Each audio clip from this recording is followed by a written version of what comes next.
avec Yes. C'est notre moment. Dites oui aux actualités dans votre journal TV. Transformez votre intérieur avec Zinda. Zinda, mon rêve se réalise enfin.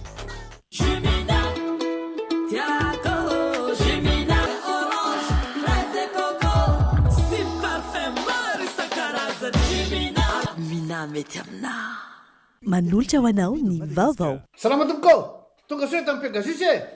Zahay dia mamokatra kidoro vita avy amin'ny mosy. Tena mateza, voanja fiafy. Manolotra anao ny vaovao.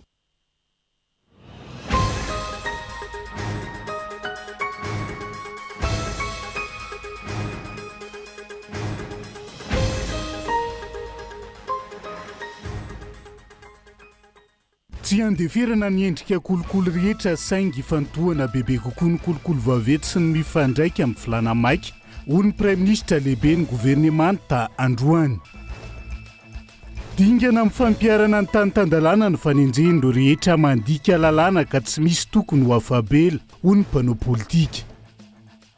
Saika niverina amin'ny laona ny famatsiana rano tamina faritra maro teto Antananarivo sy manodidina. Taorian'ny fanokafana ny toby mpanadiovana rano vaovao tetsy mandro seza. Rolam-potoana fasika amin'ny lakana no niletika tao amin'ny ranony kopa teny Andotapenaka ny maraina teo ka maty tsy tradrano ny ray tamin'izy ireo. Ny tombony isan'olona novonoina noho ny fanameloana ho faty maneran-tany ny taona 2024 ho ny teo anivony Amnesty International mandidina ny 704 zany izay taremarika ambony indrindra hatramin'ny taona 1,709 ny antsipriandreo.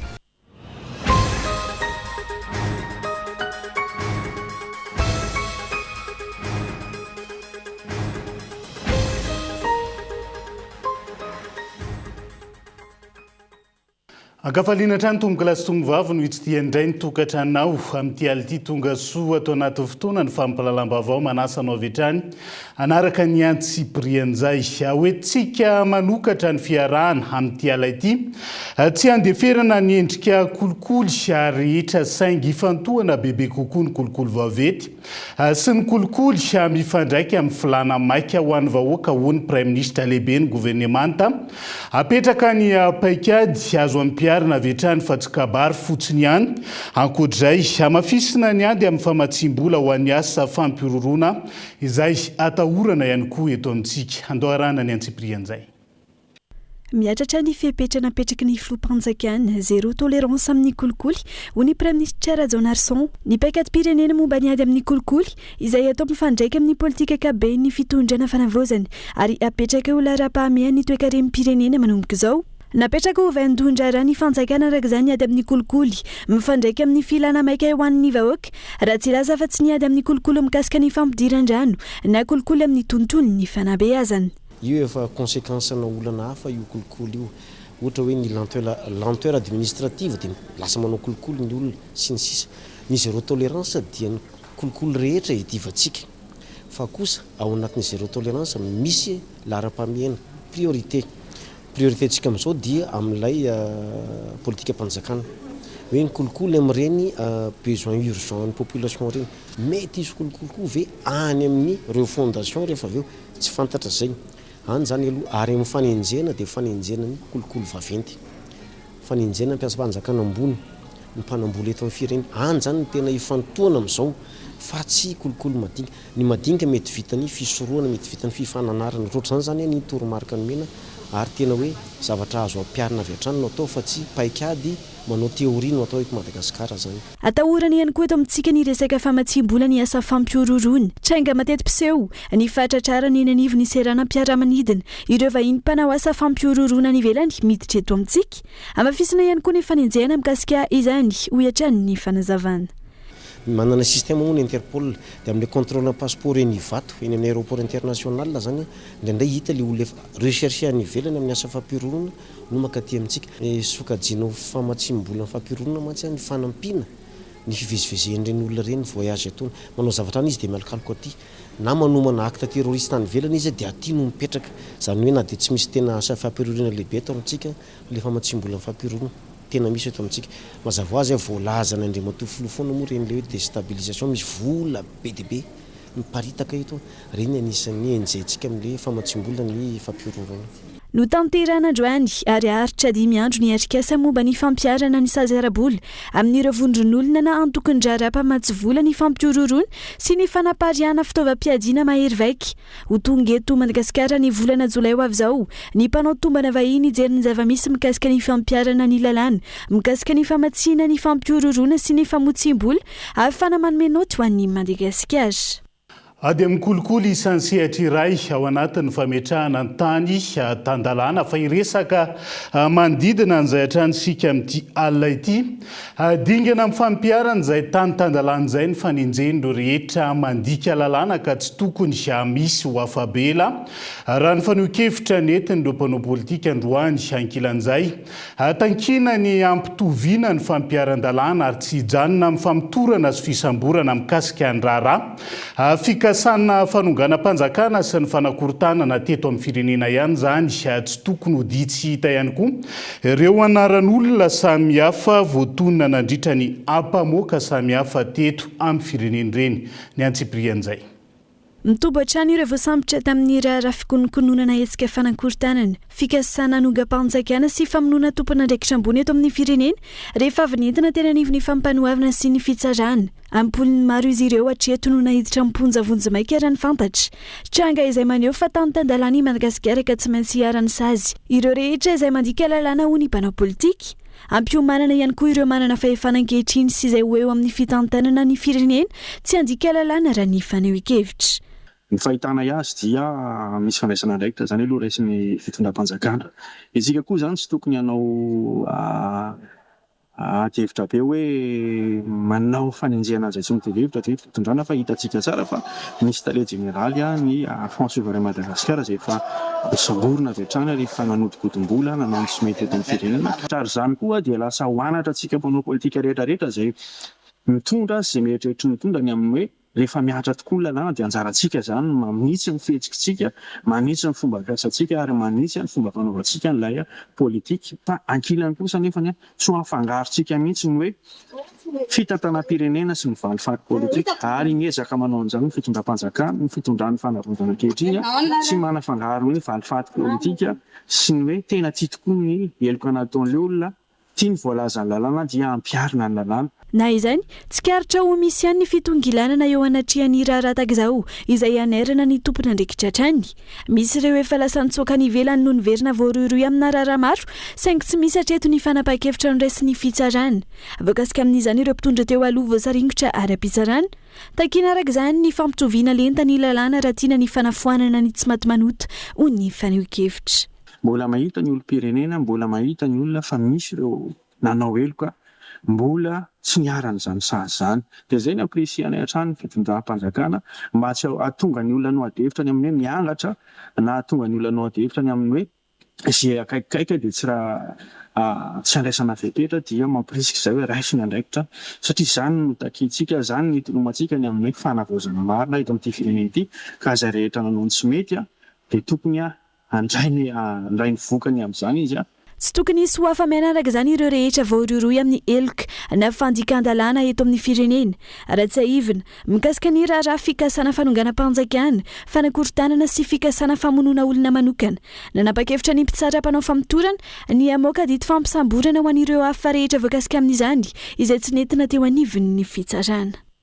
Lafomba vao hafa vetivety naverina hodiniana ao anatin'ny asam-boamera ny volavolan-dalàna izay manitsy mameno ny lalàna amin'ny feny antoka amin'ny findramam-bola efa nentina teo anoloany ny solombavambahoaka nandritra ny fivoriana azony rehetra anatrehana ny tokony andaniana azy androany fa nangataka ny mbola noho ny asany hamakafakana ny voamerany lalàna eo anivony anteny meram-pirenena ny lalàna izay natao hiaro kokoa ny mpanjifa na ireo mpindram-bola eny am-banky izay tsikaritra fa voatsindry raha ny lalàna ampiasaina amin'izao fotoana izao no jerena andao rahantsika ny fanampanazavana. Efa nisy ny lalàna mikasika azy io fa efa tranainy dia nisy fanavaozana ilay lalàna mba hamaly ny tena réalité misy amin'izao fotoana izao satria izy tenena izay fa elabela lalàna dia misy ihany koa andininy maromaro izay nampidirina mba hitsinjovana ny fiarovana ilay vahoaka madinika na ny mpanjifa izay mindram-bola amin'ireny mampindram-bola ireny, dia hijerena ihany koa ny fiarovana ny zony manoloana ireo mpampindram-bola. Dia sahala amin'izay koa moa matoa misy ny mpampindram-bola dia misy tombotsoa koa ao izay takiny dia jerena izay tombotsoa izay mba tena ho ara-dalàna tsara ary mba tsy hiteraka fatiantoka ho any mpindram-bola. Famatsin-drano eto Antananarivo sy ny manodidina. Saika miverina amin'ny laoniny tato anatiny 3 andro ny famatsiana rano tamina faritra maro nahitana fahatapahan-drano. Ambolana sy antonany maro raha ny teto Antananarivo sy ny manodidina. Na izany aza faritra maro no mbola mijaly rano amin'izao fotoan'izao ka tokony hahojereny ny tompona andraikitra akaiky mahakasika izay. Daniela Minorso. 3 andro taorian'ny fanokafana ilay tompam-panadiovana rano vaovao Tetsimandro Seza 2 izay ahafana mamokatra rano 2 sy 4 metatra toratelo isan'andro animponina Antananarivo sy ny manodidina. Saika niverina amin'ny laoniny avokoa tao anatiny 3 andro ny famatsiana rano tamina faritra sasany teto Antananarivo sy ny manodidina. Ho an'ny Tetsimahazo, boriboritany fadimy manokana izao, niverina nandeha tampoka indray ho maly alina ny rano tamina tokantrano iray, raha toka nanomboka ny taona 17 sy 20, izany hoe efa ho 7 taona teo izay no tapaka tanteraka ny rano tao amin'ity tokantrano ity. Niverina nandeha tampoka sy nandeha mafy tahaka izany ihany koa ny rano tamin'ny toerana sasany Tenitosy, Ambotra Rahaba, Fort du Chêne sy Ankadifotsy. Taloha 3 taona izay ny ranonay tsy miverina tamin'ny laoniny mihitsy. Misy fotoana arany ao anatin'ny herintaona indray mandeha fotsiny mba mandeha dia mahazo 3 bidon 4 bidon dia tapitra. Efa mba miverimberina zao ny rano amin'izao. Foana nangalanay rano dia lasa ady be zany fa le amin'izao izy tsy haiko efa herinandro sa 3 andro teo eo izay nandeha foana mipopy. Nanomboka hatramin'ilay grevy dia izao indray vao voaingakanyana indray vao herinandro indray vao nisy nandeha. Androany izy zao mba nandeha mafy fa misy andro ny popy rehefa tapaka zany rehefa hoe tapaka io dia tsy manditanao le pilarany reny zay vao azo izy. Ohatra'izao zao mba miverina amin'ny isan'andro mandeha tsara. Taloha teo zao amin'ny ray maraina amin'ny 20 alina dia tsy maintsy manisy réveil moa ianao satria enjana le mitatitra enjana fa ao an-trano misy facture nefa ny mitovy amin'ny aloha isam-bolana any amin'ny tsirama foana. Misy taona tena andray andro ao anatin'ny tapa-bolana vao mandeha ny rano tompoko ary fijaliana zany rano jiro moa azo efina fa ny rano tompoko dia enjana. Dia amin'izao kaloha izy zao kaloha somary 3 jours lasa zay 3 andro lasa zay dia somary verina amin'ny laoniny le izy fa mba magataka amin'ilay fitondranao tompoko mba verina normal mba hoe mandeha foana ny le izy ary mba mialatry indrindra fa mba mitemy mialoha tompoko rehefa sendra misy ny fahatapahana fa indray le izy tompoko dia tapaka tsy eritreretanao eo nefa ny any amin'ilay fotoana tena ilaivana rano mihitsy arany le izy. Araka izany efa misy ny ezaka saingy mbola tokony hamafisina sy tokony haritra ny vahaolana petraka ho hiatrany ireo mponina sendra n'izay fiverenana ny rano tampoka izay. Ankilany, faritra maro ihany koa no mbola mikaikaiky amin'izao fotoana noho ny fijaliana rano. Isan'izany ny Ankadikely, Andorany Fotsy, ny Antsahameva akaiky ny Fort du Chêne sy Ampandrinomby.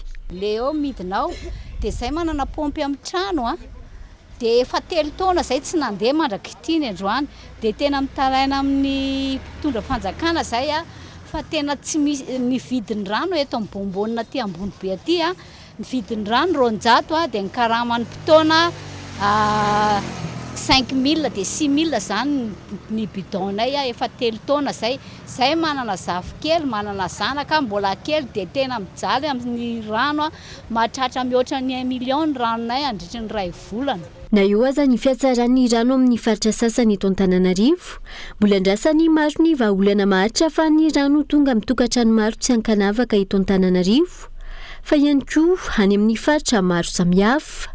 Ankoatra ny fanokafana ilay tompam-panadiovana rano vaovao Tetsimandro Seza izay amokatra rano voadio 2 sy 4 metatra toratelo isan'andro ny zoma lasa teo, mbola iampy 2 sy 1 metatra toratelo ny famokarana rano avy amin'ny Mandro Seza 1 izay vinavinaina ho vita ny volana Jona 2020 avy izao. ho fampitomboana ny fampidiram-bola ho an'ny tantsaha malagasy amin'izao fotoana izao natao ny fifanaovan'ny mpiara-miasa eo amin'ny Chine sy Madagasikara ho an'ny fanondrana na voanjo dingana arabaritra misokatra eo amin'ny firenena rotontany ho atao indrindra ho fanohanana ny tantsaha ho ny manisitra ny fambolena sy ny fahaleovan-tena ara-tsakafo tamin'ity andro an'ity Entsorasoary Malala. Anatsarana ny vina sy tanjona ho an'ireo tantsaha malagasy sy ny toe-karem-pirenena. Niroso tamin'ny fanaovana sony ny protokôla fitosanitaira ho an'ny fanondranana voanjo avy eto Madagasikara makany Chine ny firenena rototo tamin'ny alalan'ny ministera ny fambolena sy ny fahaleovan-tena ara-tsakafo teo anivon'ny ministera ny raharaham-bahiny. Iteraka famokarana bebe kokoa sy ampitombo ny fampidiram-bola ho an'ny tantsaha ary iteraka famoronana asa ny fiara-miasa raha ny fanazavana. Tetezana arabaritra misokatra eo amin'ny Madagasikara sy Chine no atao fa indrindra ihany koa fanohanana ny tantsaha manomboka amin'ny famokarana hatrany amin'ny famarotana ny vokatra. Ny fanaovatry ny androany moa zany dia araka ny nambaran'Andriamatoa ambasadorny Repoblika eto Balkany Chine teo dia toy n'ilay fanapahan-kevitra izay amelana ny vokatra avy aty amin'ny firenena afrikanina ao anatin'izany Madagasikara miditra ny Chine. Izy io anefa tsy maintsy misy ihany ny fepetra ara-pahasalamana na ny fepetra phytosanitaire izay tsy maintsy arahana ary nisy ny fampidiniana tamin'ny fotoana naharitra izay natao teo amin'ireo teknisianina malagasy sy ny teknisianina sinoa mba ahafahana mametraka sy manatratra n'izay fenitra takin'ny tsena sinoa izay eo amin'ny lafiny fahasalaman'ny vokatra izay ahondratsika any Chine. Manodidina ny 9.3 tapitrisa hektara ny tany azo ambolena eto Madagasikara ka ny eo amin'ny 10,100 ny efa voavola raha ny fanazavana. Mbola zato tsara araka izany ny manitatra ny fambolena eto an-toerana. Eninalatra amin'ny 7 taona eo ny vokatra voanjo ananantsika amin'izao fotoana ka manodidina ny atsasany na ny 10,100 no ahondrana. Fotoana izao idirana amin'ny fampiasana teknôlôjia vaovao ahafahana mampiakatra sy manatsara ny kalitaon'ny vokatra ahondrana any amin'ireo tsena lehibe ivelan'ny Madagasikara raha ny fanamafisana hatrany. Tsy hijanona eo amin'ny fanondranana voanjo ihany isika fa hivelatra kokoa amin'ny fanondranana ireo akora hafa. Voanjo moa nanomboantsika azy zao ary rehefa tratratsika io zany io fenitra momba ny voanjo io dia tsy sarotra amintsika intsony ny anatratra ihany koa ny fenitra amin'ireo vokatra hafa. Izany moa dia ahafahantsika manome tombony ho an'ny tantsaha ary indrindrandrindra araka ny efa averimberina Andriamatoa filohan'ny fanavaozana ny Repoblika Madagasikara foana dia tsy maintsy alana ao anatin'ny fahasahiranana sy ny fahantrana ny tantsaha malagasy izay monina eny ambanivohitra ary ireo tantsaha ireo no maro anisa amintsika malagasy ka raha tsy mahantra ny tantsaha malagasy dia iteraka tombotsoa lehibe eo amin'ny toe-karena izany ary iteraka tombotsoa lehibe ihany koa amin'ny ara-tsosialy. Ankoatra ny lafiny ara-teknika, maneho mazava ny tanjon'ny politika ankapobeny ny fanjakana ampiasa ny fambolena ho andro iray ahazona fahaleovan-tena ara-toe-karena sy iteraka tombony maritra ho an'ireo mpamokatra malagasy ity fifanarahana ity ho iatran'ny ny minisitra. Manamafy ihany koa izany fa mpiara-mombon'andro karabaritra azo itokisana matotra ary matsian'ny eo amin'ny CHRS Pireneny Madagasikara. Miresaka an'izay sehatra ny fambolen'izay sika fanjava misy enilany ereny mitohy hatrany amin'izao fotoana ny raha matahora sy ny antso-jay atao amin'ireo tantsaha voatoditra tany enilany era mamokatra secteur 12 mbola ireo ekipa sasany tamin'ny fanotofana ny tany antsokosoko tamin'ny fitondrana teo aloha ve ireo tonga ireo sa olo-kafa te hanararoatra ny zava-misy amin'izao fotoana izao ireo tantsaha nametra-panontaniana tamin'ity andro an'ity ka eto andriatsy lavo. Nisy olona tonga indray teny amin'ireo tantsaha eny amin'ny Lakerivo mivondrona amin'ny tantsaha laniera mamokatra secteur 12 Malalahady tokony ho tamin'ny 4 ora sasany hariva teo. Nilaza ho tompona andraikitra avy ministera ny fanazariana ny tany izy ireo ary nanome baiko ireo tantsaha sy mpandrafitra teny an-toerana ampitsahatra avy hatrany ny asa fanorena natao eny an-toerana. Mbola ireo ekipa sasany tamin'ny fanotofana ny tany antsokosoko tamin'ny fitondrana teo aloha ve ireo tonga ireo sa olona te hanararoatra ho ireo tantsaha nametra-panontaniana. Ireto farany izay mangataka ny tohizany fanazariana ny tany sy ny verena ny tany madiodio tsy misy antso-jay. Misy manalokaloka zany andro alahady omaly alahady iny nisy olona tsy fantatra indray laza avy any ministera sianina any tonga tety amin'ny andro alahady. Tsy mazava aminay zany ny fahatongavany zareo amin'izany ka mangataka zay amin'ny filohampanjakana fanavoazana mba averina aminay ny taninay oazany reo reo vahoaka reo anetsy izy a le tany voatototra anorina izy a voatsindry lava tsy hitanytsotra zany zy iainany a nefa vahoaka manaly velona sy monina eto am'ty ty tany secteur 12 ty matratra 3,7 tafo a valo alina vavaomana ka noho izany de zay mba angatanay fitondrana maefa mba amerina an'le tany aminay am'izay a satria efa nandeha daholo ny dingana rehetra nataonay a fa anay le tany ary nandresy ny tribunal zany a nandeha première instance nandresy nandeha ny appel mandresy araka izany manao antsoava ministeran'ny mponina ny ministerany fambolena sy ny fiompiana ny ministerany fanajariana tany ary indrindra ny filohan'ny fanavozana ny repoblika ireto tantsaha ireto misy maramila be deaibe eo amin'ny andrefany fanenara mampa-polisy mantsy miaraka amin'ny tompona ndraiky mpanjakana anankitelo directeur par intérim ny aménagement ray vehivavy dia ny adjoint ny directeur io lehilahy dia directeur ny polisy nanalamanga ony ray telo zany ny tena hoe tompona ndraiky mpanjakana miaraka ny 4 plaque rouge dia ozy mantsy an'le fianakaviana za moa tsy nidiny dia ty hoe aleo fa rehefa tsy manatona antsika izy dia mety zavatra fa ny ataony ka avy eo tantara le olona dety hoe nanatona dety izy dia tena janono ny fanorenanareo trano fa tsara-dalàna nanazavazavazavatra tamin'le olona teo za moa tsy naino zavatra ny tenenina fa zay ny zavatra ny saka raha tsy ahivina andro vitsy lasa izay nisy andian'olona 20 ny saritava nandrava ny trano efanahorina teny an-toerana Ny fitambarana ao anatin'ny fahamarona no antoka merenan'ireo Soatoavina napetraka ireo razambe fahiny hatr'izay izay miavery tsikelikely ankehitriny. Io no isan'ny antom-pisiny fikambanana Tesaka amiray Ly amiray miaina hony Flou nasionaliny izay tonga nanome voninahitra ny fiaonana atao majanga fotoana izay ny fampiarabany ny fikambanana nahatratra ny taona 2024 ihany koa. Christian Andriamieri Kolomajanga. Manamafy ny fampiantsoana fampivondronana ireo mpikambana eto Mahajanga ny fiatrehan'ny Flou nasionaly no sady Flou mpanorona ny fikambanana Tesaka amiray Ly miray maina ny fivoroim-be fanao isan-taona ny fampiarabana nahatratra ny taom-baovao 2024 tamin'ny farany herinandro teo ka namela belarany sy nampatsiahivany ny andraikitra sahan'ny fikambanana amin'ireo toerana rehetra izay misy azy. Ny iraka ataon'ity fikambanana ity dia mizara mazava anankitelo. Voalohany mamerigny malaky e fampatokisa mesamy Tesaka sy ny fampatokisana Tesaka hatramin'izay fa ity fikambanana ity agnamboatra anazy fampatoky misy tena anankiray iarana dia efa miaraky zay zany mission voalohany. Mission faharoy mamerigny fomba mahatesaka Tesaka efa maro fomba nay very gn'avaty da sy mahazaka Tesaka sony e fomba Tesaka gn'ame dobo gn'ame fora gn'ame fikarakara fiaina andavanandro gn'ame nahandro efa maro apotiky io zany gn'averinay ary fahatelo mampandaitry emiray Ly miray maina izany hoe rehefa misy problème zanaka Tesaka ame tokatragno dia sy izy tokatragno raiky sony mamany fe Tesaka rehetrarehetra eto anivon'ny commune urbaine Majunga.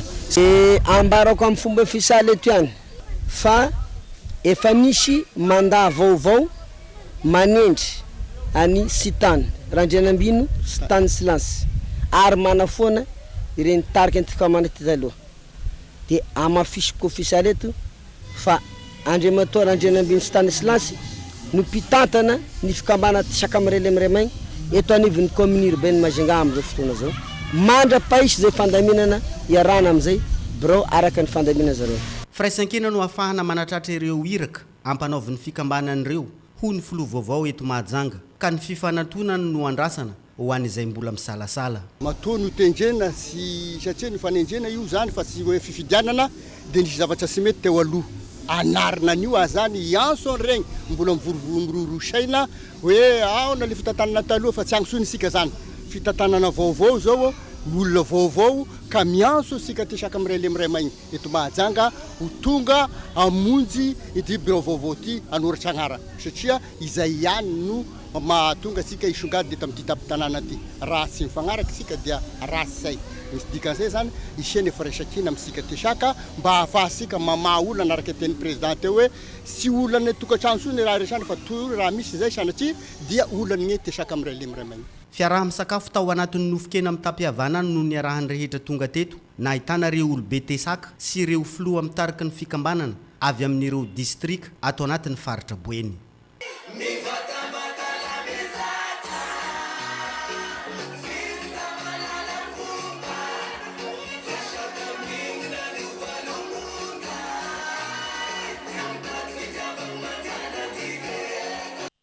Ivenina vetivety eto Antananarivo sika fa lafo mba vao hafa nanao hetsika goavana sy ny lanja sora-bavety teo an-tokotany mpiangonana Ropino amin'ny fiangonana protestanta malagasy malo tena Ambohimamanina eny alatsinainy Ambazaha Antananarivo Atsimondrano omaly mitaky ny fialan'ny paster tsy ekena ho izy ireo ny fikononkononana novana ny anaran'ny fiangonana efa niorina ny taona 470 ary toy efa vakaka tokony ajaina olona efa imbetsaka niakatra fitsarana ny raharaha ny pino kanagaga fa mbola tafapetraka teo an-trano ilay paster tsy hijanona ny hetsika ho izy ireo raha tsy tratra ny tanjona ao anatin'izay andao arahantsika ny fanampanazavana.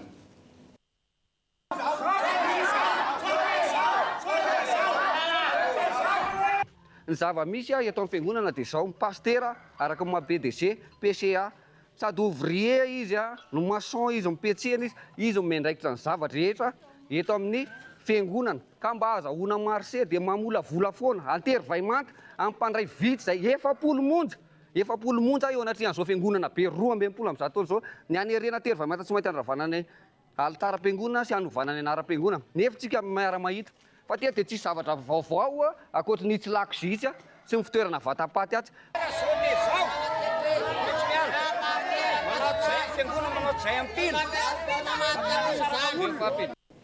Dia izay ihany koa no entintsika misento ao anaty doka fohy aza misaraka amin'ny ary.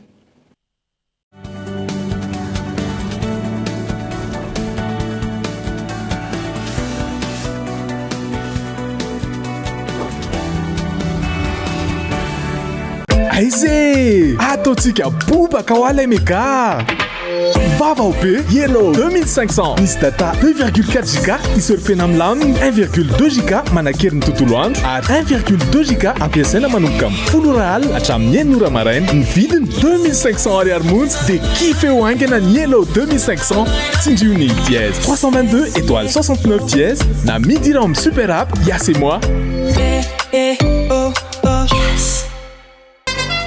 Cosmos ouvre son 9e magasin à Tana. Grande ouverture de Cosmos Andar dans l'enceinte de Discodin. Du 21 au 23 mai, promo spéciale ouverture de Cosmos Andar avec des remises allant jusqu'à 70% sur certains produits. Oui, des remises allant jusqu'à 70% sur certains produits. Uniquement chez Cosmos Andar dans l'enceinte de Discodin. Stock très limité. Premier venu, premier servi. Cosmos, votre partenaire de confiance.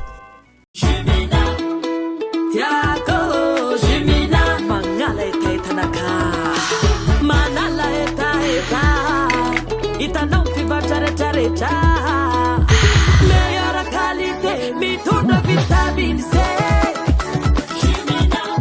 Ni goûter naturel, c'est pirate, fatenga réel. Parfait orange, fraise et coco.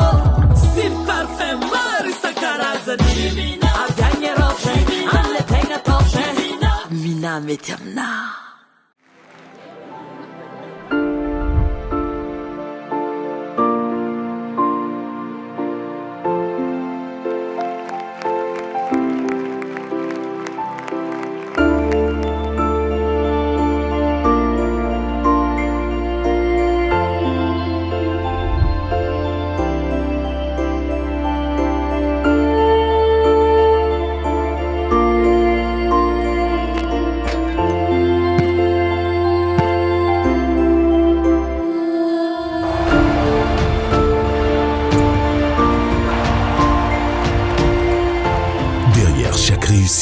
il y a une maman.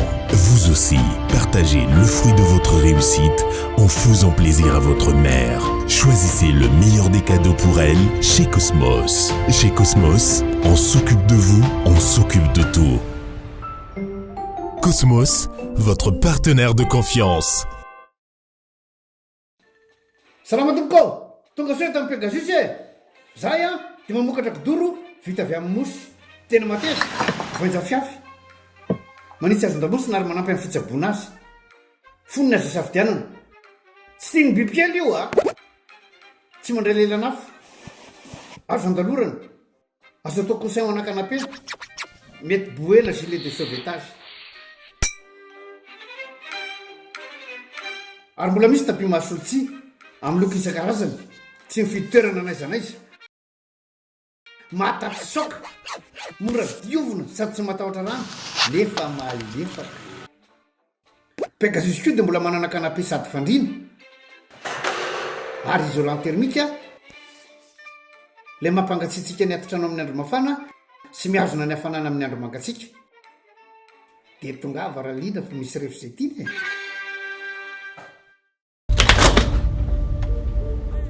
Tsy mangatsiaka akory le jus, simba indray ty, mila vidy frigo vaovao. Ahoana natao fa mbola tsy ampy ny vola mikashiko amin'izao? Tsy olana izany, pas de cash, pas de souci. Nividiana entana an'io, aloha tsikelikely hatramin'ny 3 volana miaraka amin'ny facilité de paiement mirindra ao amin'ny Cosmos ireny ihany. Ny vahan'ny olany Ramatoa miaraka amin'ny facilité de paiement mirindra ary ianao ihany koa, pas de cash, pas de souci. Miaraka amin'ny facilité de paiement mirindra eny amin'ny magasin Cosmos maneran'i Madagascar. Azadine miaraka amin'ny facilité de paiement mirindra tsy olana ny tsy fananam-bola eno eo mividiana entana an'io ary aloha tsikelikely mandritra ny 3 volana. Miaraka amin'ny mirindra tanteraka ny fikasanao. Ça y est, on l'a fait. Avec Yass et moi, t'as enfin tous tes kiffs sur une super app. La seule appli de Mada qui t'ouvre au monde du digital. Profite à fond de Netflix, tes musiques, tes jeux mobiles, Zeti, Quizzacaf, tes sites d'achat et bien plus. Depuis ton smartphone, ta super app Yass et moi t'attend. Télécharge-la vite sur App Store ou Play Store. Yes.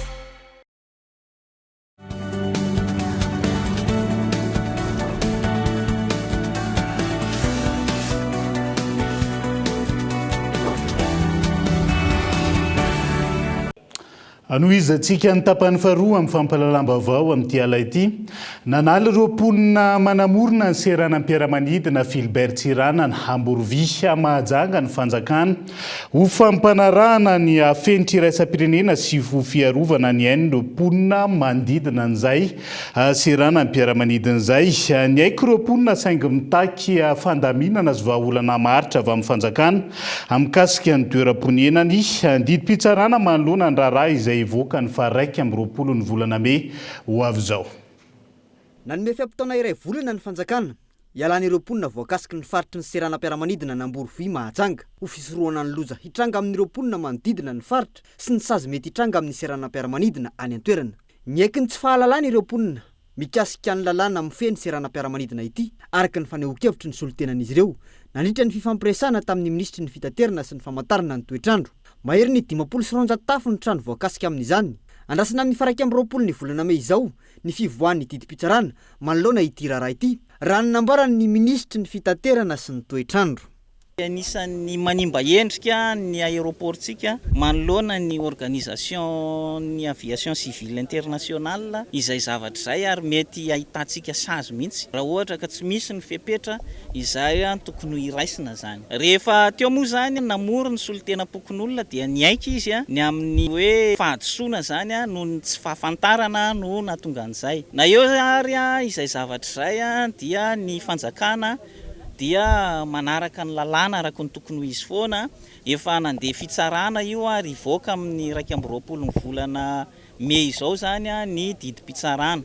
Tsy voafen'ny Adema ny refy ny faritry ny seranam-piaramanidina izay fantatra fa misy latsaky ny 50 ny borne na vato fefy napetraka izy ireo raha ny taratasy hita. Araka izany lasa mifangaro ny adi-tany raha ny nambaran'ireo mponina. Nilaza ihany koa ireo mponina fa terrain dominal ny toerana onenan'izy ireo ary betsaka ny mampiasa izany. Misy ireo efa nanajary sy nikarakara ny taratasy ara-dalàna momba ny tany ipetrahany ao amin'n'ity faritry ny seranam-piaramanidina ity na de efa fantatra ny lalàna manambara ny amin'ny refa 50 metatra manodidina ny faritra tokony anomezo azy ireo amin'ny fananana sy ny fanamafisana ny taratasy tany ipetrahany na anome vahaolana ny amin'ny fialan'izy ireo ny fanjakana manoloana izany raha ny nambarany ny solotenany niponina. Io tany io terrain domanial ary rahantsika malala angamba fa eto Madagasikara betsaka ny terrain domanial idiran'ny olona dia efa tafiditra ny olona vao miezaka mananjary manadio mandamina sy izay rehetra ao anatiny ary manatanteraka ilay fa tomombana n'ilay taratasy ho lasa amin'ny anaran'ny tanteraka. Tokony izay no ampirisian'ny fanjakana anay hoe ianareo izay tafiditra anatin'ireto toerana izay tanànan'ny tanin'ny mpanjakana reto dia na omeny zo zahay anatanteraka an'ilay izy amin'ny anaranay tanteraka na omeny zo zahay amin'izay fomba rehetra tokony amahana ilay olana fa lasa mifangaro zany lay ady tany eto satria tsy voatazona zareo amin'ny adema tanteraka zany lay 150 metra zay anazy fa ny borina ny adema mbola latsaka ny 150 metra satria misy taratasiny zany zay amin'ny namana maromaro misy an'izany fa le emprise aéroportière no 150 metra ao anatin'ny lalàna iraisam-pirenena international tsisy tsy malalana. Jaivona voararan'ny lalàna ny fisian'ny trano sy ny fambolena ary ny fiompiana ao anatin'ny 50 metatra manodidina ny faritry ny seranam-piaramanidina ialana amin'ny loza mety iseho sy ho fiarovana ny ain'olombelona ary koa hisorohana ny fanasaziana izay mety hiafara amin'ny fanakatonana ny seranam-piaramanidina izany. Ilaina araka izany ny fanarahana ny fenitra iraisam-pirenena ary ahafahan'ireo mpizahatany mivezivezy izay isan'ny mampidi-bola ho an'ny firenena. Raha naresaka ny fanokafana tamin'ny fomba ofisial fikonan-doparitry ny tanora atao Mahatsatram-bony mifanohitra amin'izay no mitranga tamin'ny famorindro tanora tamin'ny fakakevitra ny sabotsy lasa teo. Maro ny anton'izay raha ny fanazavana nentin'ireo vondrony tanora ao anatin'ny génération Z tany an-toerana. Aingorakotondriny Kolofenaratsoa. Nampametra-panontaniana ny rehetra ny nahita ny zavanisy tamin'ny fankakevitra ny tanora izay natao ny asabotsy teo. Ny fanomanana ve no goragora sa ny serasera no tsy ampy sa ny tanora mihitsy no malaina andray an-tanàna no aviny eto amin'ny firenena sa efa zatra ny tolorana kely vao miakatsehatra. Fanontaniana nandalo tao an-tsaina daholo zany nahita ny zavanitranga ny asabotsy lasa teo. Raha fotoana kosa nanomezana sehatra malalaka azy ireo iny ny mba hitondran'ny etaetany amin'ny hoavin'ny firenena. Ho an'ireo nandray anjara moa dia hita ho kiviany izy ireo. Zavatra hita momba ny ity concertation ity zany tena hita hoe sinomagnana ary ohatra ny kitoatoa zany naovan'ny fanjakana azy satria ny antony ohatra takany amin'ny district Analagina fotsiny commune 10 atambatra centre raika dia sisa mpahafantarina amin'ny commune le nao centre raika iny koa aza dia sapa hoe tena sy niomagna ve le fanjakana sa ino ny olana raha ny tokony izy amin'ny sosokevitra fanjakana aho nahona ary sy natao isa commune na isa pokotany misy satria zavatra misy zavatra concertation zany tena agny ny fitindranan'ny firenena manina ary no atao kitoatao ohatra zao. Mahakasika ny teto Fianaratsoa ville dia roa andro fotsiny no natao teto nanatanterahana ny concertation. Manahy anay hoe ahoana no avy ny firenena ty amin'izao fanaovana concertation izay maimaika fotsiny izao. Ekena fa mety hoe tsy ampy ny serasera ka natonga ny fahavitsiny ny mpandray anjara fa na izany aza hita ho mbola tsy miraika firy amin'ny resaka raharam-pirenena ve ny tanora amin'izao fotoana izao sa hoe politika no fandraisany azy iny ka ireo hetsika miendrika famorim-bahoaka na fakan-kevitra dia sokajen'izy ireo politika ka ilay hoe politika mihitsy no efa ratsy ny fiheverana tanora azy. Ao anaty fanavaozana isika izao ka izay ilay fanavaozana tiana petraka dia ny tsirairay no tokony andray an-tanana ny hoaviny. Nankalazaina androany ny andro iraisam-pirenena ho an'ny tranom-bakoka ka isan'ny lohahevitra ny hoe mampiray izao tontolo izao amin'ny sarabazana ny mozea. Izay ny lohahevitra noraisan'ny mpikarakara nandridray tolotra nomeny ireo tompona andraikitra nandritra ny fankalazana ny fidirana maimaim-pony ireo mozea ka isan'ny nahitan'izany ny teny Andohalo androany. Entsorasoary Malala. Mampiray izao tontolo izao misarabazana ny mozea.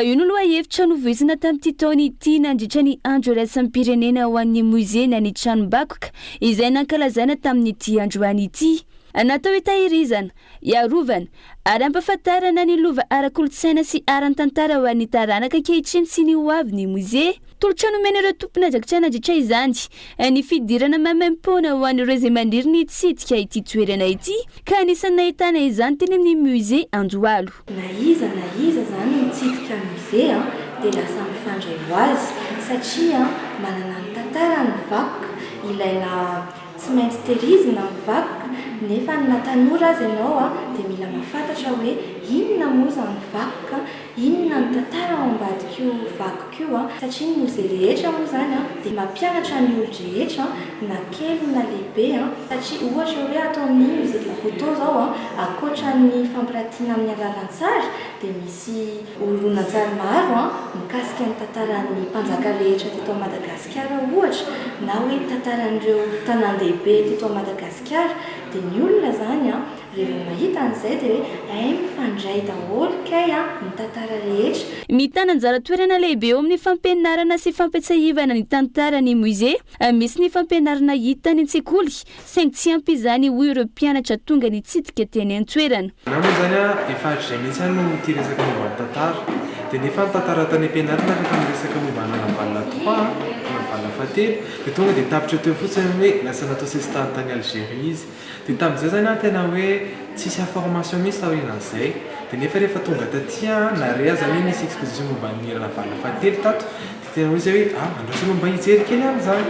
Dia rehefa tonga tato amin'izay dia namaky sady nahitany fantonana ihany moa, dia tena hoe zay hoe tena maro ihany kely zavatra mbola tsy hita tany am-pianarana tamin'izany. Raha amiko manokana aloha dia hoe zay hoe tena ilaina le tany am-pianarana efa tsy voalaza akory izy efa tsy mitenenina akory, ka raha ohatra ka hoe tsisy antony zavatra tsony dia tena mety adino malagasy anihina aloha momba an'le tantara zany. Amin'izao vanim-potoana izao mitombo hatrany ireo tanora, mpianatra, enina ireo vahiny tonga mitsidika tranom-bakoka tahaka izao araky ny fanamafisana. Porofo fa afaka mampifandray firenena sy vahoaka samihafa ny kolontsaina. Vaovao ny fanatanjahantena fifaninanana manamory fiarakodia ho tanterahana ny 7 sy ny 30 ny volana May ho avy zao ny rally motule andian'ny fahafito izay karakarain'ny Fédération du Sport Automobile de Madagascar. Isan'ny ampiavaka izany ny afisian'ny fiainany sara ny fandraisana anjara raha mandidina ny 30 ny mpandray anjara hatramin'izay andrasana hiakatra hatramin'ny 70 zany amin'ity andiany manaraka ity ankoatr'izay kokoa ny alavirandalana andoara antsika ny fanampanazavana. Taona dia natratra teo amin'ny 130 na 120 km de spécial teo foana tamin'ity nefa izy dia 72 ny fo izy zay mahasamihafa anazy, nefa compensena kely an'izy le fo zany dia natao an'le concept rally sprint, zany hoe tsisy resaka gestion io fa attaque foana, zany hoe lasa privilégié ihany koa zany ny spectacle ho an'ny mpijery satria tsy dia hisy fiara andamindamina loatra fa tsy maintsy metakatra amin'ny farany foana. Tsika hoe proximité nefa na izany naty izany arany nisy andiany vitsivitsy tamin'ny rally motule efa nandalo tamin'ny toerana io, dia tsy azoko atao hoe mampiavaka azy le izy fa efa toerana efa fandalovana foana hatramin'izay ihany izy io. Elaela fotsiny nataoko hoe tsy nisy 3 taona lasa angamba nisy farany teny rally motule dia zao izy miverina. Ny klasy tsy miova araka ny règlement standard ny Fédération Sport Automobile Malagasy, dia misy le klasy ataontsika hoe klasy internationale aloha ireo fiara izay mbola homologué afaka milalao any ivelany ihany, dia ny groupe N sy ny groupe R zany izay klasy anankiray misy an'zareo. Dia misy ihany koa avy eo ny ho an'ny eto Madagasikara ireo klasy maromaro manomboka amin'ny kely indrindra ny M9. Trangam-piarahamonina roa lapitona fasika amin'ny lakana noho ny lentika atao amin'ny ranon'ny kopa teny Andotam-pianaka ny maraina teo. Avitra ny zandriny tamin'izy amin'ny rahalahy namony ainy ilay zokiny tranga izay mbola tsy nisy ho an'ireo mpaka fasika teny any toerana. Andoara antsika ny fanampanazavana. Rendrika ilay lakana teny ambony lakana zareo ny asa, dia efa felo ilay lakana, dia teo am-pampiakarana fasika farany izy rendrika ilay lakana, dia rehefa avy eo rendrika ilay lakana dia ilay iray vao rendrika ilay lakana tonga dia tsy mipotsatsony, fa ilay iray mbola navita ny sarangotra dia mbola azo mivondrena ilay anankiray, mbola azo mivondrena ilay iray fa ilay iray tonga dia tsy mipotsatsony, vao letika ilay lakana dia tsy avotsatsony izy fa nanaraka amin'ny filetika ilay lakana izy. Ry zareo efa miasa efa ela, zareo ny asa dia efa nisy efa taona, tsy mbola patetika fitsanga teo amin'ny mpakafasika izany fa mety hoe andro miditra angamba raha hoe zay ny filaza azy. Apingy ray ahafahana mampirindra ny fiarahamonina ny famerenana sy ny fanamafisana ny fifanampiany ny mpifanolo bodirindrina. Firaisan-kiny izay efa mialevina amin'izao vanim-potoana izao ary tsy ilana ny fitondram-panjakana fa ny isam-batan'olona ny tokony handray izay tandrify azy. Izay indray no horesahana ato anatin'ny Kopenao amin'ity androany ity zanam-pandarana ity izay anjara biriky entin'ny Gol TV FM amin'ny fanabeazana olom-pirenena. Kopenao.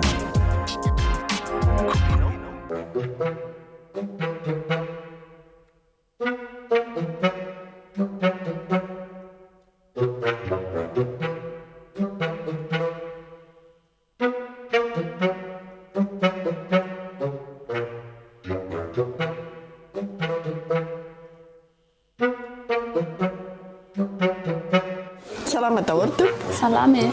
Saika mba hanao kitadivante azafady. Fenao ty azafady. Za tsy mahay manoratra fa afaka mba mamenao ty ve ianao azafady. Maka ty amin'ny birao-mpanjakana ve ianao raha matoty dia tsy hay hanoratra tsy mitondra olona sao dia averinao fa misy piasanao aty ameno an'io.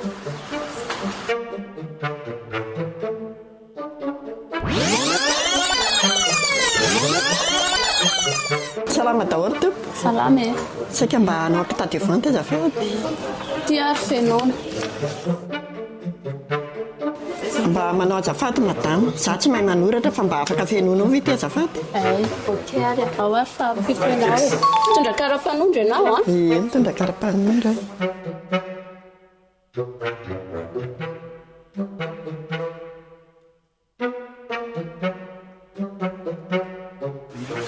Vity hoentinao ery amin'ny kaisserie amin'izay mandovoly. Saotra tompoko. Saotra betsaka.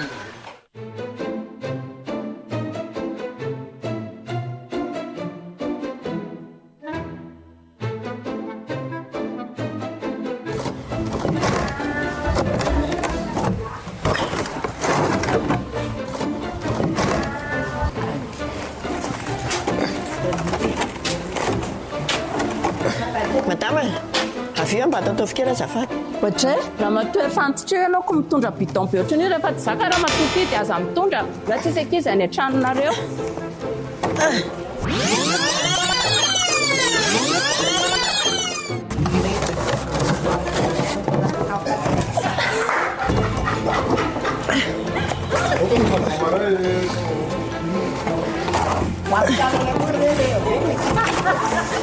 Ie madama, mba ataotao fikera azafady. Fa hoentinay zaka io? Hoentina ho any an-trano ty. Etsy aloha tsy dia mivily fa ho ary apiko ianao dia tataoviko e.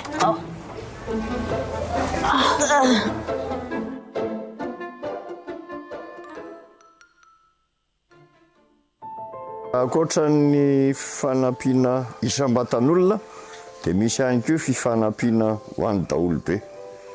Ohatra amin'izany misy fefilovako ohatra dia ny tombontsoa sy ny fahavoazana amin'io dia ny mpamboly.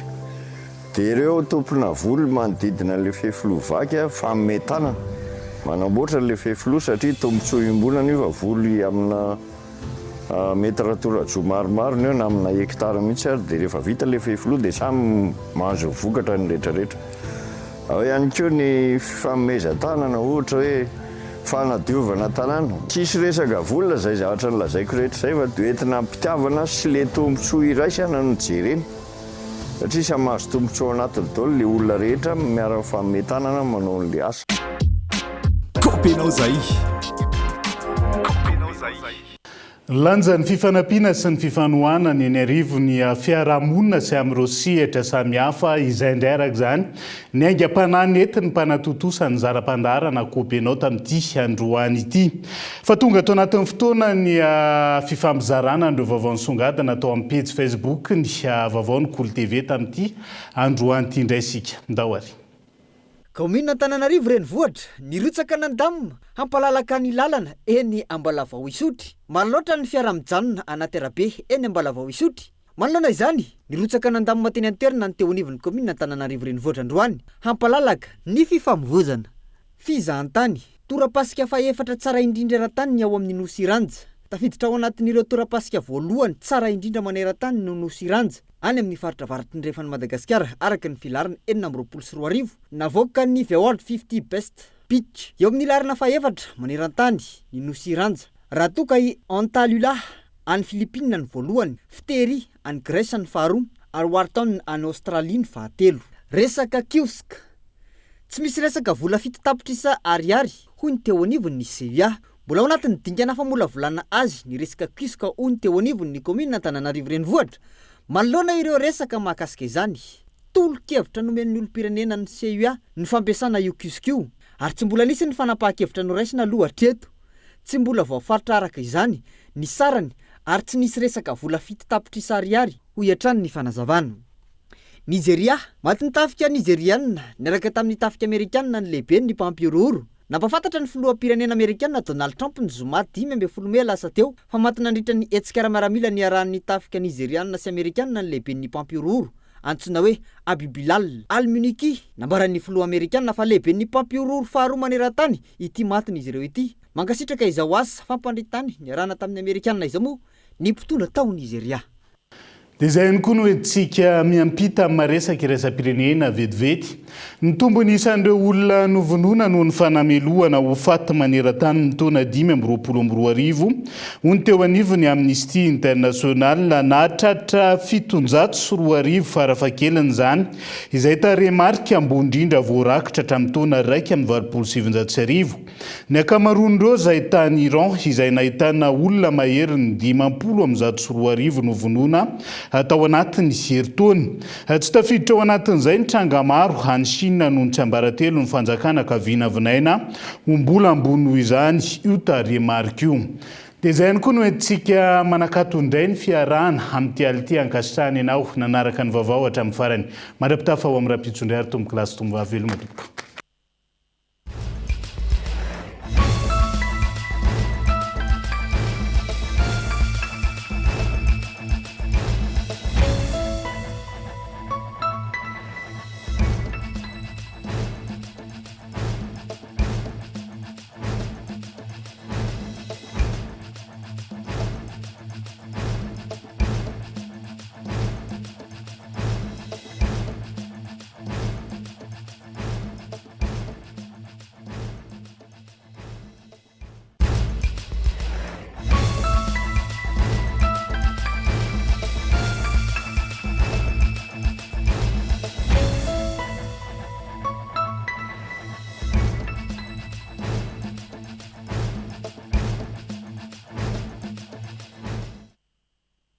Transformez votre intérieur avec Zinda.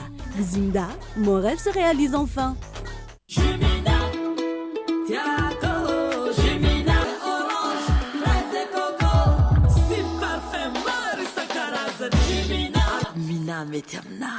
Nanolotra ho anao teo ny vaovao. Salamatomko, tonga soa tamin'ny Pegasus e.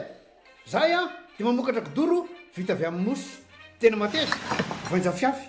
Vous a présenté Ni vaovao. Avec Yassi, c'est notre moment. Dites oui aux actualités dans votre journal TV.